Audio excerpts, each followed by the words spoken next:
Welcome back to the Healthy with Heartland podcast. I am your host, Justin Freishtat, also joined today with your favorite creative directors and co-hosts, Simon and Shannon. Hello, folks. Welcome back. Yes, and we have a very, very special episode with a special guest today. Heartland Family's own Elle Gallipeau is here, otherwise known as Ellie G and #1 Heartland foodie. Woo! Welcome. Bistro orange roughy with baby bok choy and shiitake mushrooms. And so what we're gonna do. Well, before you do that, go ahead. we have a quick announcement we'd like Thank to you. make about Yes, we have so many announcements. We just don't know which one we want to do first. That's right. So Ellie's going to be cooking live for us. This is going to be great. We're going to talk to her about her background in cooking, Heartland products, all kinds of great stuff. We're going to get some cooking techniques, lots of good value. But first, we are launching a special promotion today. So listen up for this one. We've never done something like this. So this right next to me is the Messerstall complete cutlery set, 17 pieces, okay? This retails for $2,300. It's no joke of a steak knife set. I mean, look, it's even got the, I'm a fan of the cleaver. So basically, we're going to give these away. Every Heartland family member is eligible. All you have to do is get 2 referral signups. That's it. If you can get 2 families to sign up and join the Heartland family between now and November 20th, you're going to get this cutlery set completely free. Totally free? Totally and completely. Wonderful. Yes, we want to give away a lot of them. All you have to do, 2 referral signups by November 20th, and the Messerstall is yours. That's all you got to do. All right, time to get into some cooking? Let's do it. So, Ellie, what do you have? What are you going to be preparing for us today? My Facebook page. No worries. Take your time. Today we are going to make bistro style orange roughy with shiitake mushrooms and baby bok choy. I just recently learned how to cook with bok choy, and baby bok choy is a little sweeter because it is smaller, just like your baby spinaches or your baby arugulas. The baby version is just a little sweeter, a little bit more tender. So this is your baby bok choy, and the first thing we're gonna do is we're going to cut it lengthwise into quarters, just like this. Then we're gonna wash them very well because you wanna make sure you get the grit away from everything. And then we're gonna pat them dry. And I already happen to do that. And I'm going to now pat them dry just a little bit more. There we go. And I'm gonna toss them into the bag. Now, this was about 3 baby bok choy, which was about 11 ounces. But really you can use more or less depending. And I did this recipe first time in the oven, but today we're gonna use a oven style Air fryer, thank you, yes. Yeah, no worries. So this right here is 10 ounces of already sliced shiitake mushrooms. We're only gonna use half of it. So unless you really like mushrooms like me, you might use more, like that. And we're gonna mix it together. This, you can use your hands. Next thing we're gonna do is we're gonna add a marinade. Now I already pre-made the marinade, but it involves, let's see, we've got a mirin, which is wrong way. Mirin is a sweetened sake, and then we're gonna use some white miso, ginger, garlic, light brown sugar, reduced sodium soy sauce, and then a toasted sesame oil. And for the toasted sesame oil, I love this brand with most of our things, Sushi Chef, and so it is toasted even though it doesn't actually say that. So we used half a tablespoon of the mirin, 3/4 of a heaping teaspoon of the miso, 1 teaspoon of the garlic, about 1/8 of a teaspoon of the ginger. Then you had the brown sugar, which we'll have all of these ingredients listed better, I'm sure, later. Yeah, absolutely. So you're gonna pour it on, and it makes about a tablespoon worth of ingredient. And then we're just gonna mix it. You wanna kind of get it all. Mix it with love. Yeah. Now, if you were doing this in the oven, you would have preheated your oven to 425 and put 2 racks in there, one in the middle and then one on the top, about 4 to 6 inches from the broiler, because you're gonna throw it on a sheet pan, toss it in for 8 to 10 minutes on 425 in the middle, and then you're going to finish it for 3 to 4 minutes underneath a high broil, and that's why you move it up to the top part. So we're only gonna fit half of this on here, and we're not gonna put these in yet. Not yet, because what we're gonna do next, how much mess I'm making, isn't it great?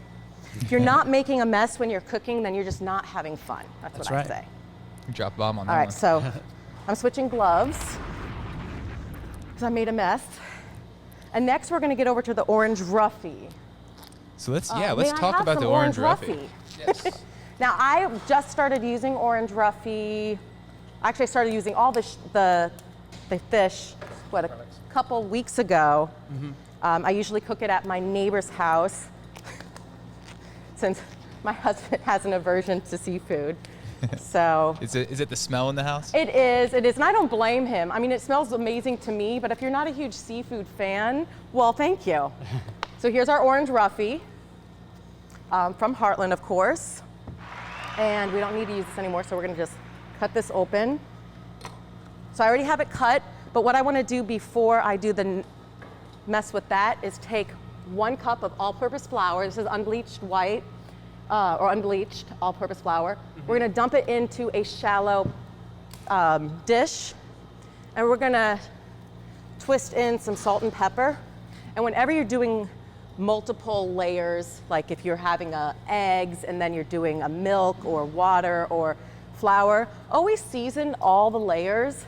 Even if your recipe doesn't call for it, it keeps that flavor very nice and even throughout the whole thing, so you don't have breading that just has no flavor. So we're just gonna kind of do that. And Ellie, as you're cooking there, what is the inspiration behind this, this dish? Like, what kind of made you want to go and try this out? Well, I had some orange roughy, and I needed to figure out, well, how am I going to cook this and have it taste good? And I usually do everything in the oven. So I did a search online and found this website called CD Kitchen. And with that one, it was really cool. I just adapted it, but it allowed it to cook in the oven, on the skillet, and it allowed it to still be healthy, which is ultimately all of my whole thing is to try and use healthy recipes if possible. Yeah. Count my macros. Okay. And which are macronutrients.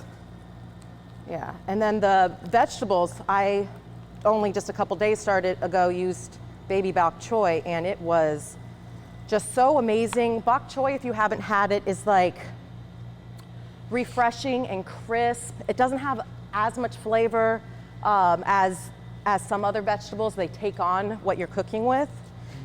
When you're drying these, and that's what I'm doing right now, I'm patting them dry, you really want to make sure you get that excess moisture out, because after I put it in the flour and put it into the skillet, if you have a lot of moisture in there, it's going to get soggy. It's going to get really soggy. So that's what I'm doing right now. Just really trying to keep it from getting soggy. Okay. Trivia question. Oh. Where does the orange roughy come from? Ooh, that's a good question. Am I supposed to answer? I think anybody can answer. Or we could just say first person in the comments to guess right. correctly. You can drive up to the warehouse and eat this food with us. So I'll post Where does it come from? Where does the orange roughy come from? Partially where it comes from, like what area it comes from, but not location on a map. Okay. Ooh, I guess we could give a hint. Okay. What would that area be? Well, it comes from deep in the deep, right? Like really, really deep in the water, like Deep waters. deep water. Is that right? That's Or a good clue. that black cod. The cobia. Also yeah, known the as cobia. black cod. Yep. Yep. Wait, is it? Is that what that is? Oh, see, I learned something. I like learning. I'm dredging Cobia's this got a in lot the of words. flour right now. I'm just lightly doing it and then shaking off the excess. Sorry. Where does the orange roughy come from? I just want to say it so bad. Well, I don't know either. Okay. Does anyone watching know? Post in the comments. Where does Heartland's orange roughy come from? All right. I'm going to put this in here. This is our vegetables. Try and get them in an even layer if you can. But if it's not that big a deal. And if you have a basket air fryer and you want to do this, I say go ahead. I haven't personally done it, but I don't see why you couldn't, considering this was originally a sheet pan recipe. Okay, so I'm putting this right in the middle for 9 minutes, and it's automatically going to start again. Has anybody figured out what it is? Not yet. Not yet? I have my little trash box. Okay.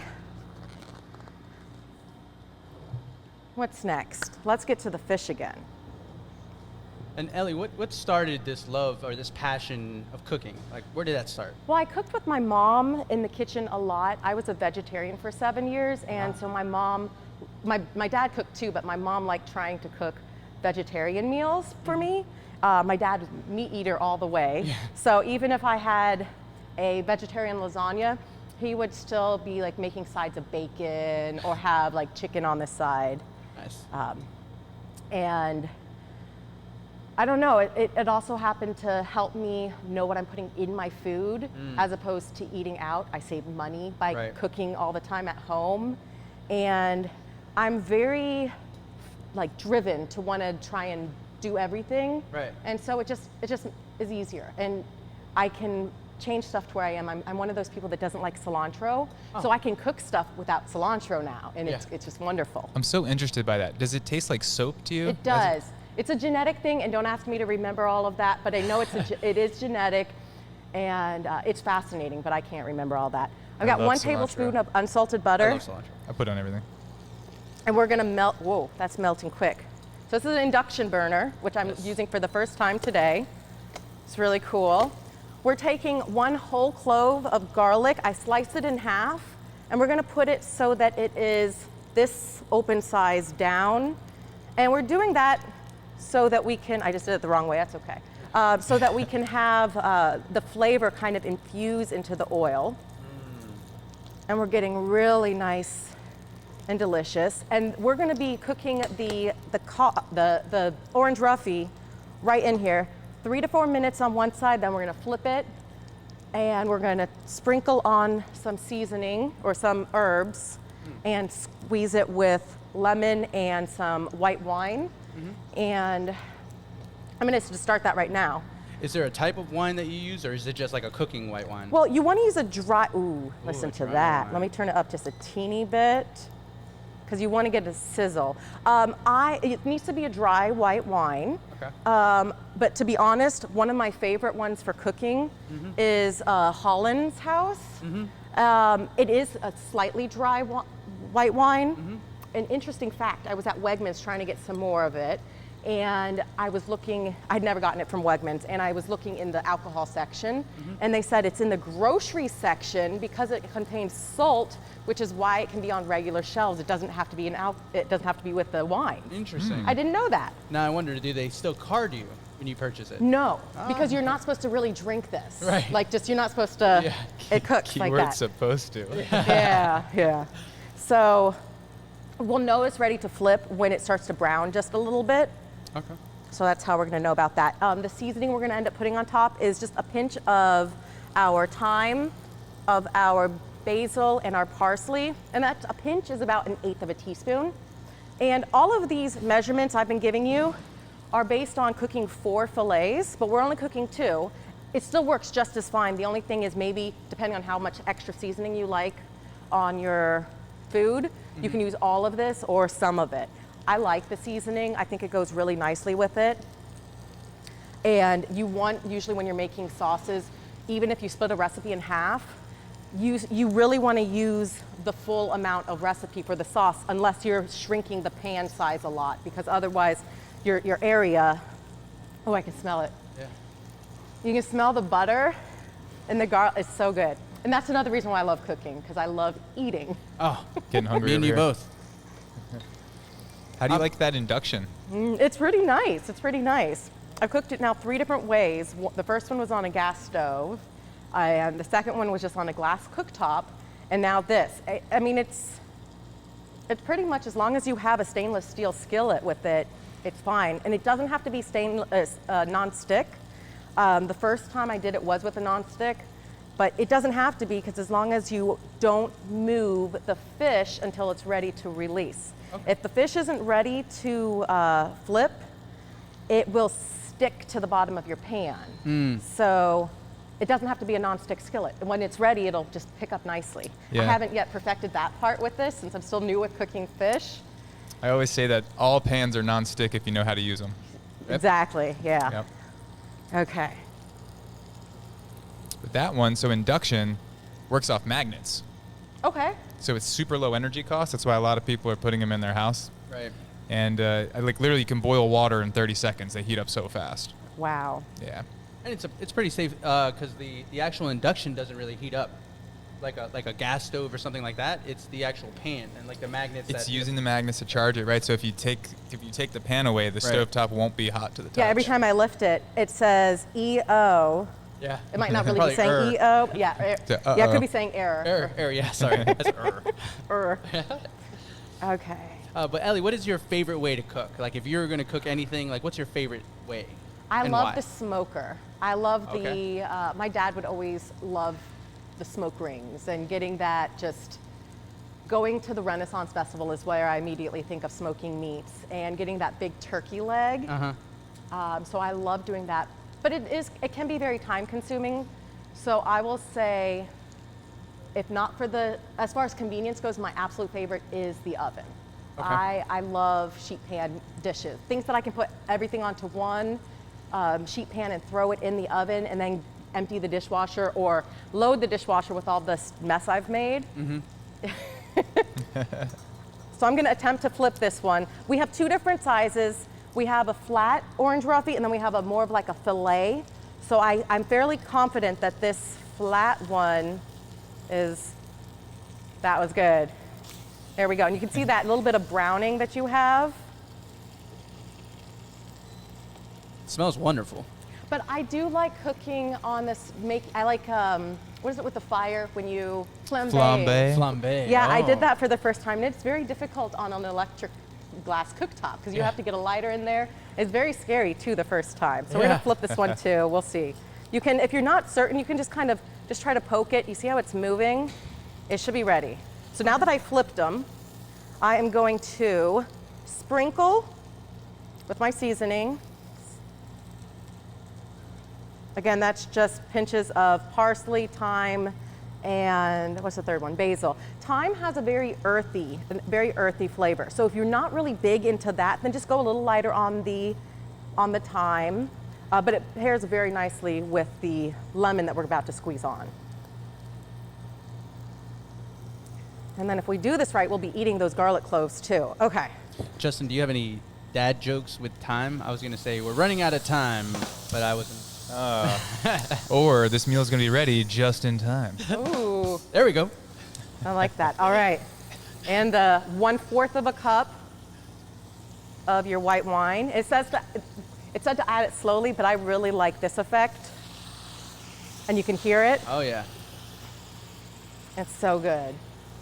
And we are about ready to move this up too. This is our veggies, if you don't remember. Sometimes I forget. I like the air fryers remind you. Sometime. There it is. There it is. Yes. So we're going to move it up to the top just to cook it just a little bit more, because there is still a heating element right up there, and we just really want to get it. This is a great way to cook kale too, but you can see it's already getting crispy. But we want to get a lot of that moisture out. It's just so good though. Okay. So custom. So is that device air fryer, convection oven, just like an all-in-one device? Yeah. You can roast. It has a rotisserie twisting thing in it. I still have not used any of the rotisseries. I've just cooked chicken in a deep dish like stoneware and put it in the oven. That's the only way I've cooked chicken. that wasn't on the grill. That's awesome. Yes. I love rotisserie chicken. It's good. Okay. And when this is done, this should be done. But you should be able to tell you want the sauce to reduce a little bit. Mm-hmm.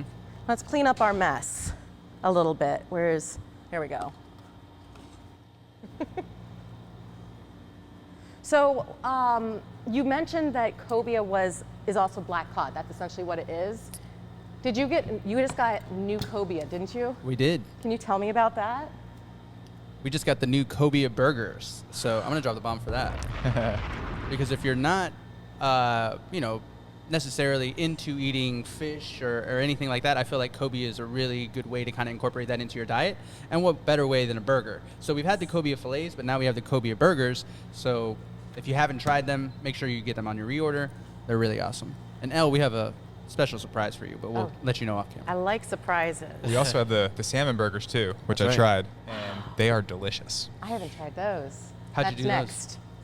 Just grilled them straight up. Just grilled straight. Yeah, they've already got some seasoning in them, and they're formed patties, so you just literally just grill them, sear them on the pan, however you want to cook them, and just let them roll. Wonderful. Yep. Justin, what about you? What's your favorite way of preparing items or cooking in general? Some sort of grilling. There's just that grill flavor. You just can't beat it. Yeah, absolutely. Grill or smoker. If you have time for the smoker, there's no better flavor than that.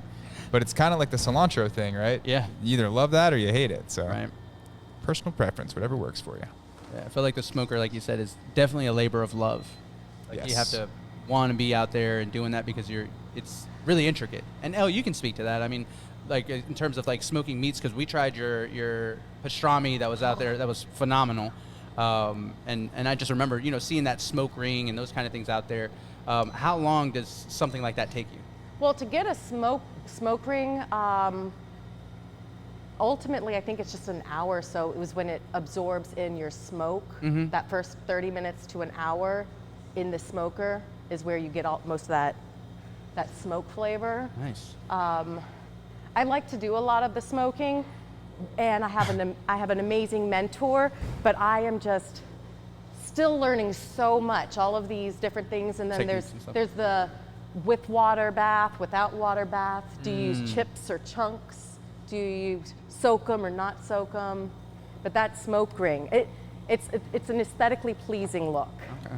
And are you using a electric smoker, or what I type of am smoker? using the Smoke Hollow. I think that's which one it is. It's from you guys, from when I started with Heartland, and it's a gas one. It's a propane Yep. one. Okay.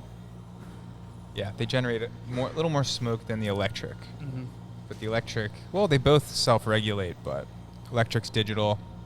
Yeah, pluses and minuses to both. Right. That's cool. Yeah. I'm really excited. I'm sorry. No, here we go. By I'm the worried way- about my facial expressions. I get really excited about food. I took home some of that pastrami. Yeah. My goodness. Steak and eggs the next day. Well, pastrami and eggs. I put it Yeah. on sandwiches. I ate it like 5 different ways. It was Right. amazing. We did what you said, and we put it in an omelet. Yeah. It's It was great, right? awesome. It was so good. So we're gonna, listen to that crunch. So you can spray your air fryer if you want. It's something I did forget to do, but I don't mind having that crisp. And to me, it smells like kale chips, just yeah. enough. But the white parts of the bok choy, the baby bok choy, are going to be so crisp and tender, and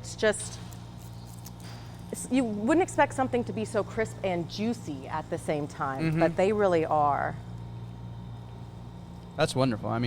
The layer of like crispiness, but then you also get that little bit of like explosion of flavor with the juices that you're talking about. It's like some Yeah. of my favorite stuff. Like I love, texture-wise, biting through something crispy, but then in the middle of it, it's got that like really juicy kind of flavor.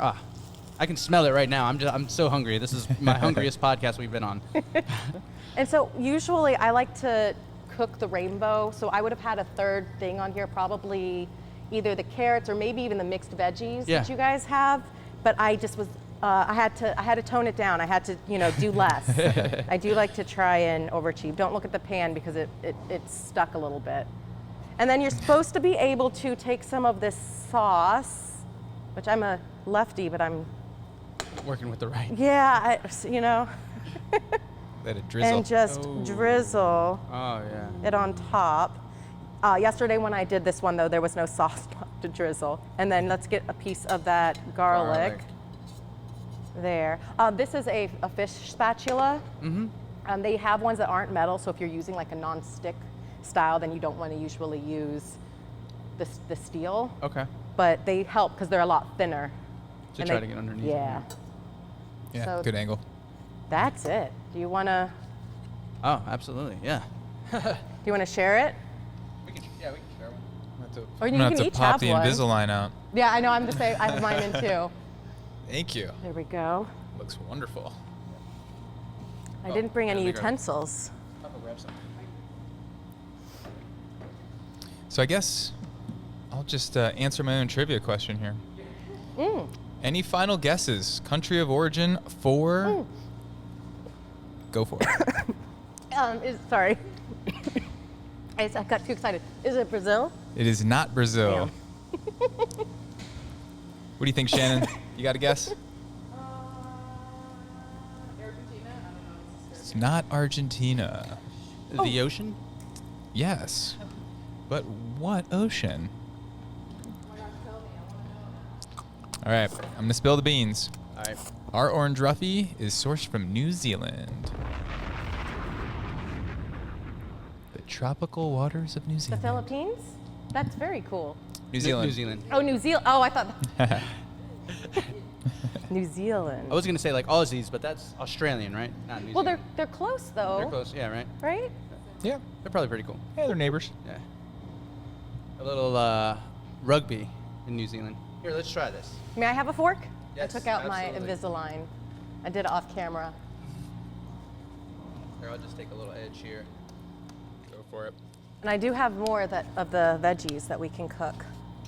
Oh my Nothing like goodness. popping Invisalign How is it? out on camera. Wonderful. Oops. All right, here we go. Oh yeah. One bite. Everybody knows the rules. Right.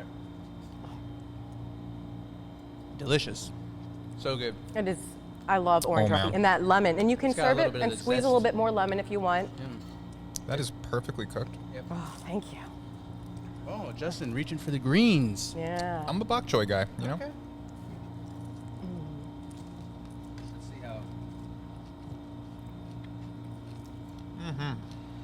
Very Very good. good. Very good. Oh, yeah. Yay. Congratulations. You can't hear it, but there's a clapping. Oh, I love it. And under the live pressure, too. Yeah. Yeah. Thanks for having me cook here. Absolutely. No, it was our pleasure. We have to do this again. Because I mean, oh, where can people go and see more?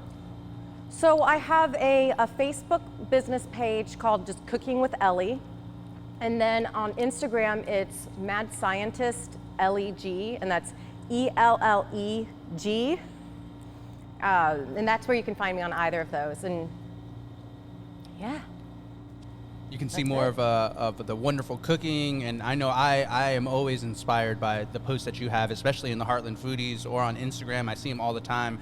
I'm like, Shannon, we need to make this today. Yes. We need to at least try it, and then the presentation that you know what I mean that you put out, and just the products that you're using. I mean, I love it, and I just want to. The products are amazing products. You know that Heartland Foods is. They're very Products good. with the recipe, you got it all. Yeah. Yep. And the Bok Choy and shiitake mushrooms, that was from one of my favorites. That was modified but inspired by the Skinny Taste recipes, which I'm always cooking from. Right. Yeah. Okay. That's like you said, for Healthy. people that are looking to watch their macros, and I think a lot of our customers are. A lot of the people that I know we do. We watch our macros. We make sure, you know what I mean, like as far as like your proteins, your carbs, and those kind of things. But then, and like you said, I like the one thing you said. Whereas like you really enjoy the cooking because you can then make sure what ingredients you're actually putting in. You know what I Yeah. mean? Because you can go out to other places and you can have food everywhere, but you won't know exactly what you're putting in. Whereas the mad scientist knows exactly the ingredients, and I feel like it is. Cooking is kind of a science. And your portions, you can control your portions better. Yep. And you can weigh out whatever you want too, so you can really make it your own. Yep. And just have fun. Yeah. I had fun. I mean, this was great. Justin, what do you think? Having a great time. Yeah. Yeah, and that's huge, right? I'm gonna drop the bomb for that. We did it all under 30 minutes. So what was my time? No. Okay. 30 minutes and 80 seconds. Yeah. Start to finish. And that was a flash frozen product, and then cooked in the air fryer, cooked on the skillet that is induction burning, and then had all the ingredients here. The only thing I know that you said you saved 6 minutes by making sure that the sauce was already made, but I guess, you know, as far as the sauce, that's something you can do. Well, and you can make that marinade in larger quantities. You can even marinate some fish in that overnight, and then you can use the couple teaspoons reserve into the veggies if you want. So the marinade, you can make a whole jar of it way in advance and just use what you want whenever you want. Okay. It's just like buying any other marinades or sauces that you get. You just make it yourself. That's wonderful. Before we let you go, I got to know, what's your go-to? Like, whenever, I know you like to try different things, but what's your one go-to that you're doing consistently? As far as what meat? Well, I choose beefalo over everything, just about, because it's better with cholesterol, which I don't have a cholesterol issue, luckily, knock on wood. But I think the flavor tastes better, and I've done comparisons with like beefalo ribeye, beef ribeye, all the different ones. I feel like that'd be a great podcast topic. Yeah. To have, you know, someone cook a beefalo ribeye and just a regular ribeye, and just compare and contrast the difference, because I love ribeyes. That's probably my go-to steak. And then you talk about the beefalo ribeye, and it's even more. I mean, it's elevated. And for people that don't know what beefalo is, Justin, I don't know if you want to give them a little bit of insight. Yeah, it's exactly what it sounds like. It's a hybrid animal. So the genetics is 3/8 bison, 5/8 cattle. And yeah, it's a real animal. A lot of times when people see that, they think it's a blend, like we take some ground beef and some ground bison and ratio it. But no, it's a real animal. So yeah, and it's a little bit leaner. It's got, like Ellie said, less cholesterol. So if you do have a cholesterol issue and you want to eat more red meat without the consequence, beefalo is for you. That's right. The miracle protein. Wonderful. But yeah. Well, Ellie, thank you so much for joining us today on the podcast. It was our pleasure having you. We loved doing this. I'm gonna do it again. Tear up this fish off camera. But yeah, we really appreciate it, and we definitely have to do it again. And again, we appreciate all of your you know, posts and coming on the show and participating in our cook-off. You know, we love it. And I feel like when you look at the actual Heartland Foodies thing, there's a top like 4 or 5 people, and you're up there every single time because you're always posting, you're always interacting. We really do love that. Well, it's easy to do it. Thank you so much. Thank you. My pleasure. All right, so I think that wraps it up for this week, Cooking with LEG. Again, at Mad Scientist LEG, right? On Instagram. Check her out on Facebook. It's great stuff. And as always, we'll be back next week. Stay healthy with Heartland.